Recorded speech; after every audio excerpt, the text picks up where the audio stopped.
Allez, yo, c'est parti. Présentation d'espèces. Donc, présentation d'une espèce assez mythique, assez rare en élevage. Ça faisait partie un peu des espèces un peu, pour moi, légendaires. Je pensais jamais en avoir. Et je vous présente les Arpegnathos saltator. C'est une espèce d'Arpegnathos qu'on trouve principalement en Inde. Dans- En Inde. Si je vous dis pas de bêtises, alors attention, je me trompe peut-être, hein. Donc en Inde, c'est sûr, mais je pense qu'il y en a aussi au Sri Lanka, dans ces zones-là, en fait. Et c'est une espèce qui est assez rare en élevage. Et j'ai eu la chance de récupérer une petite fondation qui était chez un éleveur français que je connais. Et il m'a dit, je m'en sépare. Et donc je me suis jeté dessus par chance, donc j'ai récupéré cette fondation qui est vraiment sublime, et donc on va espérer qu'elle reparte. Donc je l'ai reçue sans couvain, et il m'avait dit qu'effectivement il a eu des pertes au niveau du couvain, et qu'elles les avait repondues, mais bon, elles ont mangé les œufs, hein, pendant le transport. Ça n'a rien d'étonnant, surtout avec Herpenetos. Et donc j'ai reçu une petite fondation.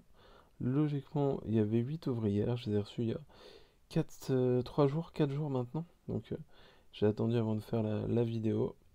Et pour le moment, ça a l'air d'aller. Je pense avoir juste perdu une ouvrière. Alors, la particularité, c'est que sur cette espèce-là, sur Saltator, dans la nature, il y a des gènes, bien sûr, mais toutes celles qu'on trouve en Europe, c'est qu'avec des gamergates. Donc, j'espère que la gamergate va bien et qu'elle pondra et que j'aurai à nouveau du couvain et des ouvrières. En tout cas, je suis vraiment ultra, ultra, ultra fan de cette espèce. Et ben, j'en profite pour vous les montrer. C'est vraiment une espèce qu'on voit pas souvent en élevage, alors c'est vraiment magnifique. Après, ça reste de l'arpegnathos, hein, c'est-à-dire que ça a une morphologie, un regard de fou. Là, vous voyez que elle m'observe, mais c'est un truc de malade. Mais après, ça reste assez timide, hors chasse, ça, il faut l'accepter. C'est pour ça que j'ai choisi, moi, de les élever en nid chinois comme ça, pour essayer d'avoir une bonne visibilité. J'ai quand même fait un coin avec pas mal de feuilles pour qu'elles puissent se cacher et les larves puissent se nourrir de feuilles si elles souhaitent, avec un peu de substrat, bien évidemment, quand il y aura des larves qu'elles puissent tisser. Voilà, donc du coup, j'ai fait ce petit truc là. Là, vous voyez qu'il y a la sortie vers la l'ADC. Puis la l'ADC, voilà, tout simple. Donc en fait, il y a déjà une dalle dans ces fameux nids.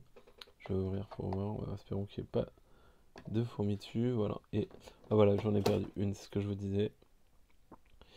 Mais ça, je l'avais vu en fait quand je les avais reçus peu de temps après. J'avais une ouvrière avec des mandibules abîmées. Donc c'est-à-dire qu'il va m'en rester 7. Elles étaient 8, donc faut espérer que ça reparte. Pas de raison, hein, déjà, elles chassent bien. Vous voyez que j'aurais filé un grillon hier, bah, et mine de rien, elles l'ont embarqué. Et puis maintenant, il faut que ça se développe, que ça se plaise, que voilà, que tout se passe bien. Et vous voyez que tout le monde est là-bas, tout le monde est un peu caché. Voilà. Donc c'est vraiment une espèce top. Donc là, comment je la maintiens? Pardon pour le petit à-coup. Je la maintiens comme des Venators, hein. C'est-à-dire que là, elles sont chauffées à 26-27. J'humidifie pas mal. Et puis je nourris, voilà, elles prennent des grillons, donc c'est très bien. Et puis on croise les doigts pour que ça se passe bien.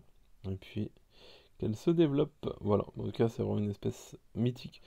Vous voyez que comparé à Venator, elles ont du brun presque rouge et des yeux ressortent carrément.